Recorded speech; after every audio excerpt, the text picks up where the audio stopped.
برتری دانشکده نوتأسیسی سینگاپور در تاجیکستان آنها رو در همینجا آماده کردن و برای آنها در همینجا شرایط کار رو فراهم آوردن است.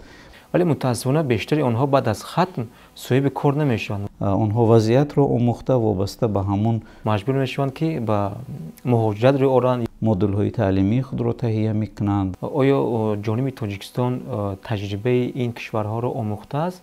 صاحب جای کار میشوند. یعنی کارخانه های صنعتی سرپرستی این دانشجو میشن؟ از نگاه ما البته سال گذشته بنای نوی تعلیم این بنا طریق رایگان به اختیار ما داده شده است.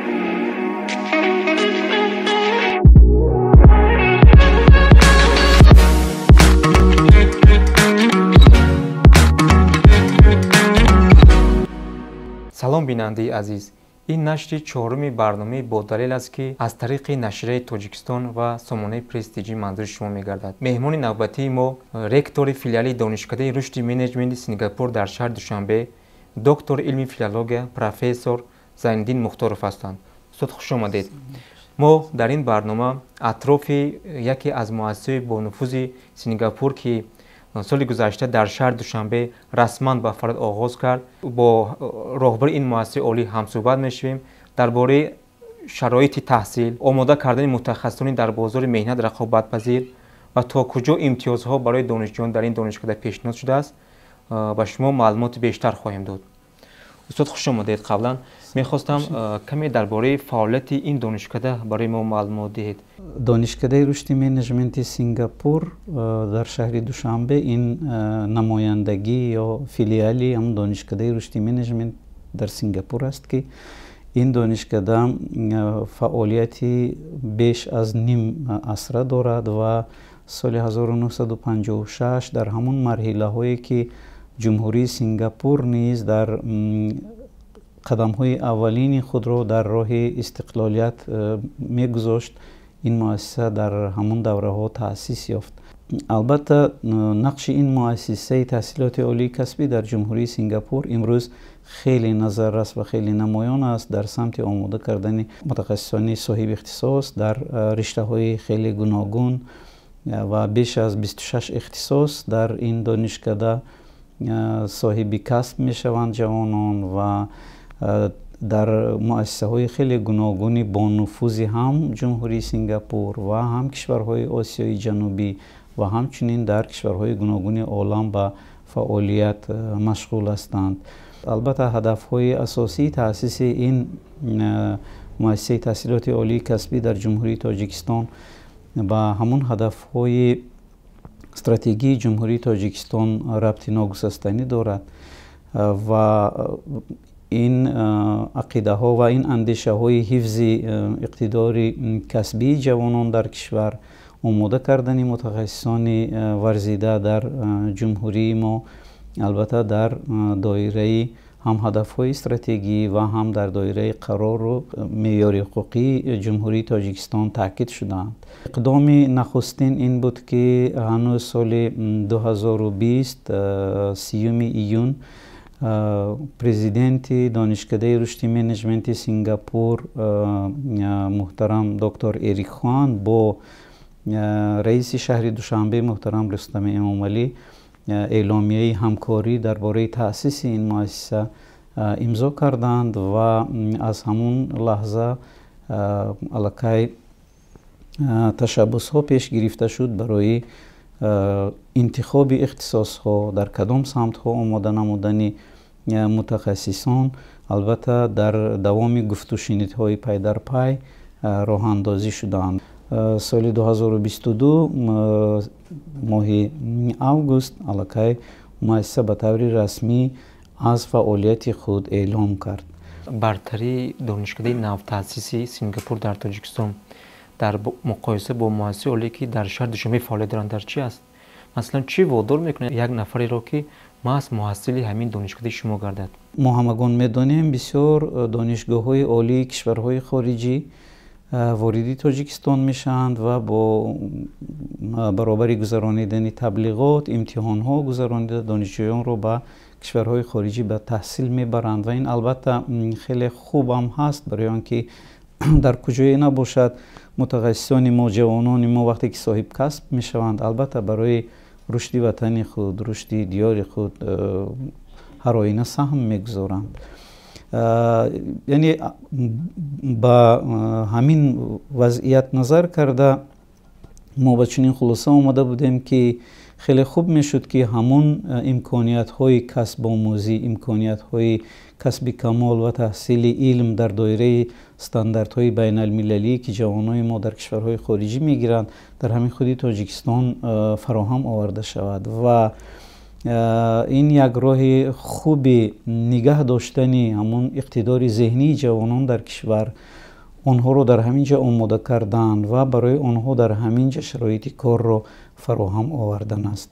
теъдоди ҷавонон, теъдоди умуман насли ҷавон ки барои соҳиб шудан ба малакаҳои касбӣ ва барои гирифтани дипломҳои дараҷаи байналмилалӣ таваҷҷӯҳи бештаре доранд. ва ин иттилоот албатта мо мебинем дар шабакаҳо, дар масалан муассисаҳои таҳсилоти олии касбии дигар ки ҷавонои мо хеле таваҷҷӯҳ доранд ва қисми зиёде ҳам ҳастанд ки мехоҳанд масалан дар хориҷ таҳсил кунанд, стандартҳои мактабҳои олии таҳсилоти касбии хориҷиро аз бар кунанд ва дар доираи он стандартҳо соҳиби диплом шаванд. яъне мо барои ҳамин хостем ки ҳамон меъёрҳо, ҳамон стандартҳо, ҳамон имкониятҳои касбомӯзӣ ва касби камолро барои ҷавонони мо дар дохили кишвар фароҳам биёрем. бубинед устод, имрӯз дар бештари муассисаҳои олии Тоҷикистон ихтисосҳои монанд хеле зиёд ҳастанд. ихтисосҳое ки қариб дар тамоми муассисаҳои олии мо ба донишҷӯён дода мешаванд. вале мутаассифона бештари онҳо баъд аз хатм соҳиби кор намешаванд ва маҷбур мешаванд ки ба муҳоҷират рӯй оранд ё касби худро иваз кунанд. то куҷо масалан онҳое ки донишкадаи рушди менеҷменти Сингапур дар шаҳри Душанберо хатм мекунанд, яъне соҳиби касб мешаванд ва ихтисосҳое ки инҳо мегиранд дар бозори меҳнат рақобатпазир ҳастанд. қабл аз ҳама ба он рабт дорад ки худи донишкадаи рушди менеҷменти Сингапур, онҳо вақте ки ин ё он ихтисосро дар ин ё он кишвар таъсис медиҳанд, боз мекунанд, албатта бозори меҳнатро хеле хуб меомӯзанд ва ниёзмандиҳои ҳамон ҷомеаро ба мутахассисон меомӯзанд. ҳамзамон албатта асноди меъёри ҳуқуқӣ ва ҳуҷҷатҳои расмиро ҳам меомӯзанд ки ҳадафҳои ин ё он кишвар маъмулан ба кадом самт равона шудааст. масалан мудирияти саноат, ихтисоси мудирияти саноат, ин албатта рабт дорад бо ҳадафи чаҳорumi мо, саноатикунонии яъне босуръати кишвар. аз тарафи дигар албатта дар давоми таҳсил, тартиби таҳсилот дар донишкадаи рушди менеҷмент чун дар дигар донишгоҳҳои шарики онҳо дар кишварҳои ҳам Аврупо ва ҳам Осиёи ҷанубӣ роҳ андозӣ мешавад ва мунтазам онҳо баҳодиҳӣ ба воситаи робитаи мутақобил ҳам дар бозори меҳнат ва ҳам бо донишҷӯён мегузаронанд. ва албатта омӯзгорое ки онҳо интихоб мекунанд, ин омӯзгорони соҳибкасбе ҳастанд ки албатта собиқаи хеле хуб доранд ва дар баробари ин ҳамон натиҷаҳои робитаи мутақобилро мунтазам меомӯзанд. ва яке аз нуктаҳои бисёр нозукаш ин аст ки омодакунии касбии ҷавонон дар донишкадаи рушди менеҷменти Сингапур чун дар дигар донишгоҳҳои пешрафтаи олам хусусияти яъне таҷрибамеҳварӣ дорад ки онҳо худ инро practical oriented мегӯянд. яъне оне ки ба таҷрибаи ҳаррӯза, ба фаъолияти корхонаҳо рабт дошта бошад, онҳо вазъиятро омӯхта вобаста ба ҳамон модулҳои таълимии худро таҳия мекунанд ва шогирдон, донишҷӯёнро дар доираи ҳамон ниёзҳое ки мунтазам рӯи кор меояд омода мекунанд. барои чӣ ба ҳавои расм кашидан мумкин нест? ман мехоҳам ки ҳуҷраи алоҳидаи худро дошта бошам. фурсати он расид ки мо соҳиби хонаи худ бошем. гурӯҳи хуб ба дафтари кории замонавӣ ниёз доранд. мо барои шумо ояндаро месозем. 4 سال است که حیات مردم را رنگین و گوارا ساخته برای رسیدن به مقصد تأثیرات‌های نو به نو می‌بخشد. سبستان 2018 این همکاری باوریناک در راه سرمایه‌گذاری اموال برای هر یکی شماست. نفرانی که با مایند از نتیجه قناعتمند هستند. یعنی برنامه تعلیم، نظام تعلیم پورا از دانشکده سینگاپور گرفته شده است. بله، برنامه‌های تعلیمی پورا در دایره استانداردهای بین المللی تهیه شده اند و همچنین تنها در این برنامه‌ها در داخل خود دانشکده تهیه نمی‌شوند. این برنامه‌ها در دایره همکاری‌های بین المللی تهیه می‌شوند که دانشکده سینگاپور مستقیما با دانشگاه‌های خیلی پیشرفته دنیا رابطه پیوسته دارد در این سمت، از جمله با دانشگاه ساندرلند دی بریتانیای کبیر، با دانشگاه بانگوری بریتانیای کبیر، با دانشگاه تسای دی بریتانیای کبیر و دیگر دانشگاه‌هایی که هم در داخل خود سینگاپور فعالیت میکنند. این برنامه‌ها رو و استانداردهای تعلیمی رو آنها تهیه میکنند. یعنی همه برنامه‌ها و استانداردهای تعلیمی، نقشه‌های تعلیمی که آنها تهیه و تصدیق میکنند در دایره معیارهای بین المللی و در دایره ارزیابی‌های بین المللی آماده کرده میشه. آیا جانب تاجیکستان تجربه این کشورها رو آموخته است؟ در مورد همین دانشکده تا کجا موفق شد؟ قبل از تأسیس و قبل از شروع به فعالیت البته مرحله‌های معینی بود برای آموزش که هم از راهی هم دیدن از خود دانشکده و با راهی دیدن از فیلیال اون در شهر تاشکند و همچنین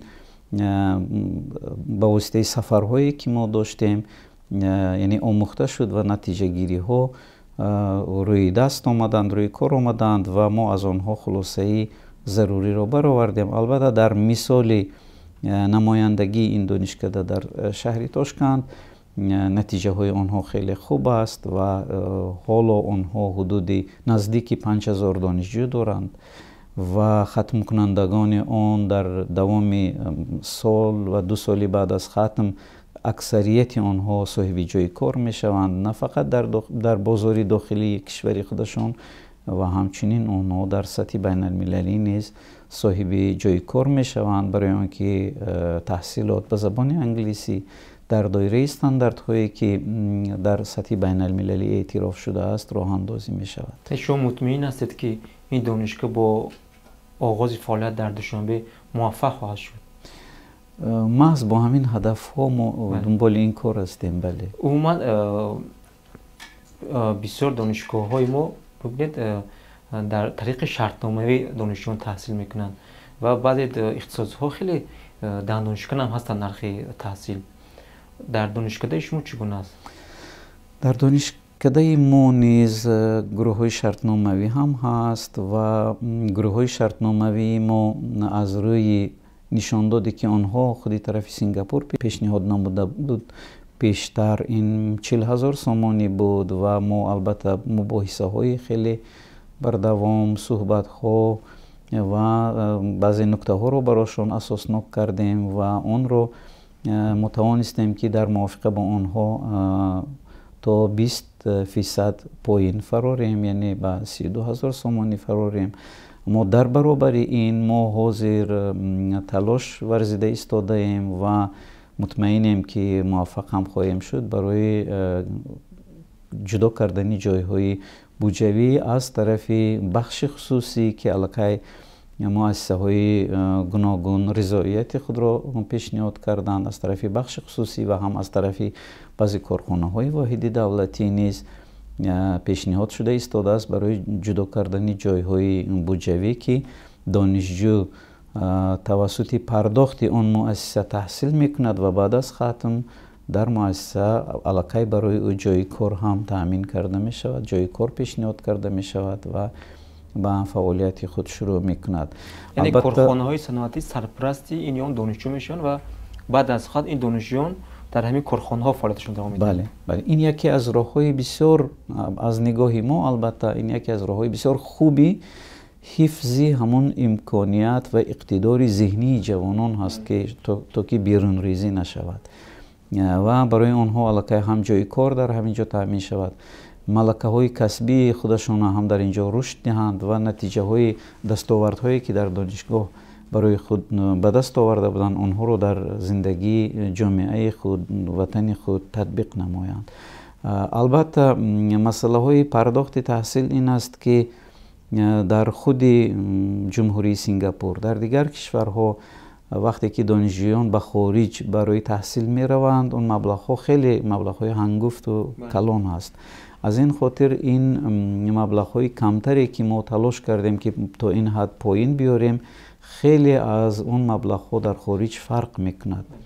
فقط در اینجا معین کردن این مبلغ ها برای اون است که ما آموزگاران را از بیرون که دعوت میکنیم خراجات های معینی هست و هر یک که این خراجات هایی که مصرف می شوند اونها از طرف خود سینگاپور دقیقاً نظارت کرده می شود، هم از طرف مؤسسانی که از طرف تاجیکستان هستند نظارت کرده می شود و خود دانشکده رشدی منیجمنت سینگاپور این مؤسسه غیر تجارتی هست و همه مبلغ هایی که دانشجویان برای تحصیل پرداخت میکنند برای رشد خود همین مؤسسه، برای جلب متخصصانی ورزیده، برای تکمیل دادن صفت تعلیم مصرف می شود. و دانشجویانی که در دانشکده رشد منیجمنت سینگاپور در شهر دوشنبه تحصیل میکنند و امکان ادامه تحصیل در مؤسسه عالی سینگاپور دارند یا نه؟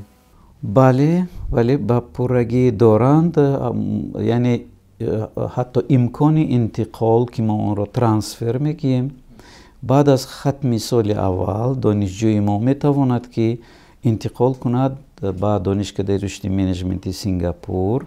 در اینجا مثلا یگان فرقیت نمیسپارد، یگان مانعی دیگر نیست و همچنین امکان انتقال به دانشگاه و دانشکده های دیگری شریکی دانشکده رشد منیجمنت سینگاپور که در بریتانیای کبیر، در ایالات متحده آمریکا هم هست و در خود سینگاپور دیگر دانشگاه ها هستند، همچنین در مالایزیا هست.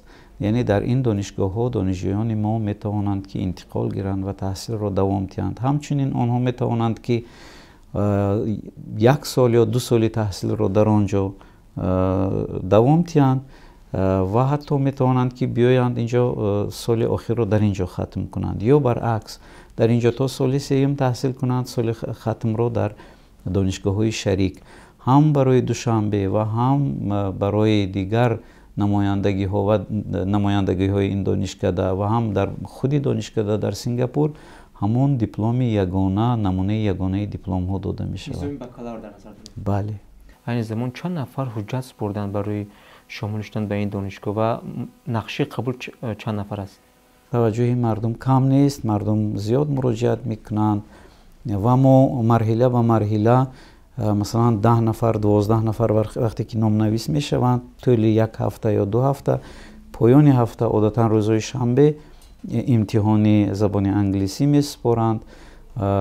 تست ها و سوالنامه ها، ترتیب امتحان سپاری همش منتظم از طرف سینگاپور تجدید کرده می شود، فرستاده می شود. ما امتحان ها را گذرانیده نتیجه ها را همه نتیجه ها و همه اون سوال هایی که دانشجویان به اون جواب دادند، تست هایی که تهیه کردند و انجام دادند آنها را طریق پشت الکترونی به طرف سینگاپور ارسال میکنیم و نتیجه گیری نهایی از طرف آنها می شود. از بعضا دانشجویانی که داوطلبانی که حجت میسپارند مراجعت میکنند و ما نام نویس میکنیم. از 7-8 نفر مثلا بعضا 2-3 نفر، بعضی حالت هایی بود که 1 نفر میتوانند که با همون طلباتی که آنها معین کردند، یعنی 5 از 10 آیلتس برنامه بین المللی آموزش زبان انگلیسی و سرتیفیکاتی آن موافق می آید. یعنی یک معما ربط دارد به زباندانی جوانای ما که ملکه های زبان انگلیسیشان نه همه وقت به همون طلبات ها جوابگو هست. لیکن با همه این نگاه نکرده ما боз курсҳои забони англисиро ҳам ба роҳ мондаем ки аз 19 июни соли ҷорӣ омӯзгорони соҳиб таҷриба аз Сингапур мебиёянд барои касоне ки аллакай ба ҳамун холҳои наздик ба 5-5, яъне аз 4 IELTS ки мегӯем, яъне таълими омӯзиши забони англисӣ дар доираи сертификатсияи байналмилалӣ мегузаронем ва ин дарсҳо давоми 3 моҳ идома мекунад. бинобар ин онҳое ки забони англисишон, малакаи забони англисиашон поинтар аст, метавонанд омода имтиҳон супоранд, муайян кунанд ки дар кадом дараҷа қарор доранд ва аз рӯи ҳамун дараҷабандӣ мо онҳоро метавонем ба гурӯҳҳои забони англисӣ шомил кунем. бубинед устод, имрӯз бо таъсиси маркази миллии тестӣ қариб аксари муассисаҳои олии мо тавассути маркази миллии тестӣ донишҷӯёнро қабул мекунанд. яъне донишкадаи рушди менеҷменти Сингапур дар шаҳри Душанбе мустақилона донишҷӯёнро қабул карда истодааст. мин баъд ин донишкада низ ба низоми ягонаи маркази миллии тестӣ шомил мешавад ё хайр? ман фикр мекунам ки мо аллакай албатта ҳамаи иҷозатномаҳо бо дастгирӣ ва мусоидати вазорати маориф ва илми ҷумҳурии Тоҷикистон ва дигар мақомоту муассисаҳои дахлдор ва нозири соҳаи маориф иҷозатномаи фаъолиятро албатта гирифтаем ва ин масъалаҳо мувофиқа шудааст. ва албатта мо ҳадаф дорем ки ба маркази миллии тестӣ ҳам номнавис кунем, ба хотире ки дар минтақаҳои дурдаст шояд ки довталабон дар вақти номнавис кардан аллакай метавонанд ки дар бораи донишкадаи мо иттилоъ гиранд. шартномае ки муоҳадае ки байни вазорати маориф ва илми ҷумҳурии Тоҷикистон ва донишкадаи рушди менеҷменти Сингапур ба тасвиб расидааст. дар он ҷо фанҳои ҳатмие ҳастанд ки албатта онҳо фанҳои яъне ҷузъиёти миллии мо ҳастанд. забони адабии ҳозираи тоҷик, забони тоҷикӣ умуман ва таърихи Тоҷикистон ба онҳо таълим дода мешавад. ин фанҳои ҳатмӣ ҳаст. ин фанҳо албатта аз тарафи омӯзгорони худи кишвари мо таълим дода мешавад. ҳамчунин дар таълими дигар фанҳо низ омӯзгорони мо ҷалб мешаванд ва албатта онҷа шарт ва талаботҳое ҳаст ки онҳо албатта ҳамон фанҳоро бо забони англисӣ дар сатҳи зарурӣ таълим дода тавонанд. соли гузашта бинои нави таълим донишкадаи рушди менеҷменти Сингапур дар Душанбе санг асос гузошта шуд. мехостам донам ки кай ин бинои нав ба истифода дода мешавад ва айни замон донишҷӯён, устодон дар кадом бино фаъолият мекунанд? тибқи қарори ҳукумати ҷумҳурии Тоҷикистон бинои ки ҳозир дар кӯчаи Саид Носир 33 ҳамшафати донишгоҳи давлатии омӯзгорӣ ба номи Садриддин Айнӣ қарор дорад. дар ҳамин бино мо ҳозир ҳастем ва ин бино дар ин бино ҳамчунин агентии хизмати давлатии назди президенти ҷумҳурии Тоҷикистон ҳам фаъолият мекунад ва қисмати асосӣ ошонаи дуюм ва қисмаи дигари ошонаи якум ба донишкадаи мо мутааллиқ аст ва дар қарори ҳукумати ҷумҳурии Тоҷикистон нишон дода шудааст ки то анҷоми бинои нав ин бино тариқи ройгон ба ихтиёри мо дода шудааст. мо ин биноро барои таҳсил аллакай бо шароитҳои зарурӣ омода кардаем. таҷҳизонида шудааст ин бино, таъмир шудааст ва дар ин бино то гузаштан ба бинои нав албатта шароитҳои хуб ва зарурии таҳсил барои донишҷӯён фароҳам оварда шудааст. бинои нав ин албатта ҳозир масъалаи лоиҳа, тасдиқи лоиҳаи он, масъалаи ҷалби муассисаҳое ки дар сохтмони ин бино саҳм мегузоранд аз тарафи ҳам донишкадаи рушди менеҷменти Сингапур ва ҳам аз тарафи муассисони ҷумҳурии Тоҷикистон корҳо дар ин самт пеш бурда шуда истодааст. масъалаи дигар, бештари муассисаҳои олии мо талош мекунанд ки шаҳрвандони хориҷиро ба донишгоҳҳои худ ҷалб намоянд, чунки маблағи шартномаи донишҷӯёни хориҷӣ нисбат ба шаҳрвандони кишвари мо 2 то 3 маротиба гаронтар аст. талош ҳам мекунанд ки дар ин самт масалан муваффақ ҳам шаванд عموما در دانشکده نوتاسیس شما شهروندان خارجی هم قبول کرده میشوند و مبلغ شرطنامه تحصیل شهروندان خارجی نسبت به شهروندان ما با چی فرق میخواهد کرد؟ هدف اساسی ما البته جلب دانشجویان خود کشوری ما و آماده کردن متخصصان خیلی بیشتر گفتیم در داخل کشور و آنها رو در همین محیط کاری در همینجا نگه داشتن، ملکه های کسبی آنها رو تکمیل دادن و آنها رو به فعالیت مهنتی برای کشوری خود سفربر نمودن است. در برابر این البته ما برای دانشجویان از کشورهای خارجی نیز امکانیت رو پیشنهاد کردیم، امکانیت قبول رو.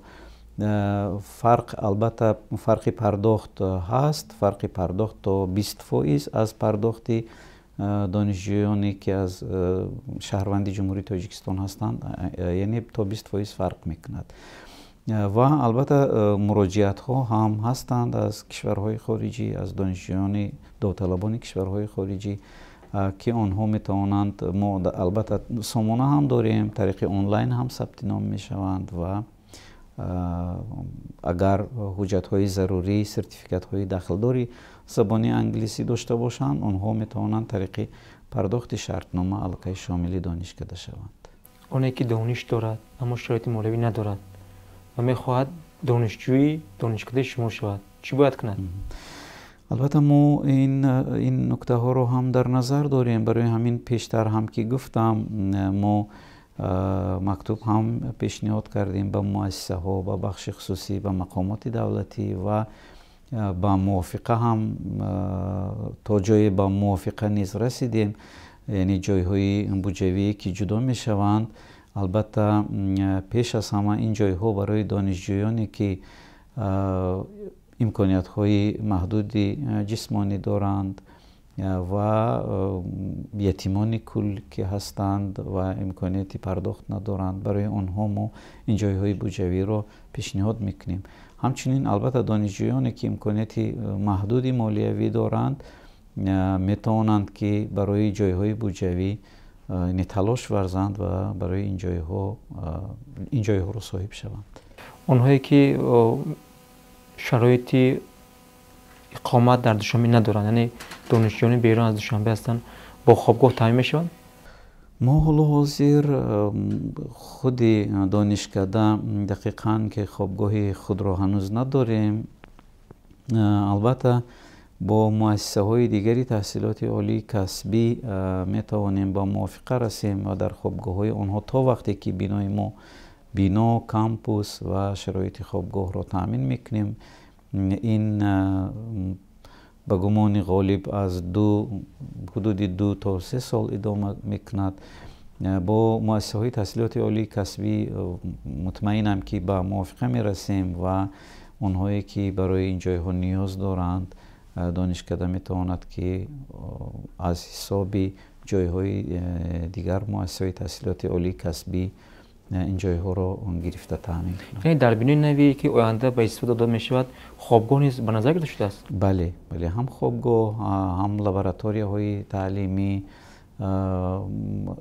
جایهایی که برای فراغت و تفریح، هم مثلا ورزشگاه، یعنی همه شرایط هایی که معمولا در دایره استانداردهای بین المللی خاصی مؤسسه های تحصیلات عالی کسبی هست به نظر گرفته شده است. شما سالهای زیاد در کشورهای خارج هم بودید و تجربه هم گرفتید و بگید که عموما نظام آماده کردن کادرهای در ساحه ای تکنولوژی یا در بازار مهنت رقابت پذیر، یعنی در تاجیکستان چگونه است مشاهده میکنید؟ عموما چه اصلاحات رو دیدن میخواهید در نظام تعلیمی ما؟ البته ما ناخودآگاهانه و حتی غیر اختیار هم باشد حرکت داریم سمت اون نیازها و طلباتهایی که بازار مهنتی هم داخلی و هم بازار بین المللی مهنت نزد جوانان، نزد متخصصان میگذارد. یعنی این یک ضرورت ناگزیر هست که ما به اون طرف حرکت میکنیم. البته پیش از همه برای آماده کردن متخصصان مؤسسه های تحصیلات عالی کسبی معمولاً که بازار مهنت و طلبات بازار مهنت را خیلی خوب باید که تحقیق و تحلیل کنند و در برابر این البته برای مؤسسه تحصیلات عالی کسبی خیلی مهم است که پیش بینی کرده تواند. یعنی اگر همین خیلی عادی تر کرده گوییم همین خیلی دیدن واقعیت مشکل نیست، اما آینده رو دیدن پیش بینی کردن این خیلی کاری زحمت طلب است و کاری هست که بسیار یک مهنتی میان فشار ذهنی رو طلب میکند که ما دقیقاً باید معین کرده توانیم که 10 سال پس یا 5 سال پس ختم کنندگان ما در کجا قرار میگیرند و در پسی کدام نمودی میز میشینند و به چی کار مشغول میشوند. نشود که ختم کرده باز گویند که نه من دیپلم دوم یا دیپلم سوم باید گیرم. بنابراین آینده بینی برای مؤسسه تحصیلات عالی کسبی خیلی مهم است و همچنین البته بازار مهنتی امروزه نه فقط بازار مهنتی داخلی، یعنی بازار مهنتی سطحی بین المللی رو هم دیدن در کار است که برای اینکه امروز مناسبت ها همکاری ها از دایره محدود یک داخلی یک کشور البته به بیرون گسترش یافته ایستاده است. متخصصان میخواهند که هم در داخل کشور باشد یا هم در خارج کشور باشد به همون یک استانداردها جوابگوی باشند. جوانان ما هم میخواهند که البته هم در داخل کشور خود کارهای انجام دهند که اون کارها در خارج کشور هم یعنی نتیجه بخش هستند، دیگران هم اون کارها رو انجام داده میتوانند. بنابراین همین مخصوصا آینده بینی، مخصوصا پیش بینی ها برای ما خیلی مهم است. مراجعت شما با آنهایی که میخوان دانشجوی دانشکده رشد منیجمنت سنگاپور در شهر دوشنبه شوند چی است؟ خب مراجعت من این است که البته ثابت قدمانه آنهایی که میخواهند آینده خود را موفقانه ایجاد کنند، میخواهند که برای وطن خود یک چیزهای خوب، ناب و نو را پیشنهاد کنند برای جامعه خود، برای مردم خود، در زندگی خود به کامیابی های نادر و بلند نائل شوند، بدون استحاله مرحمت مراجعت کنند.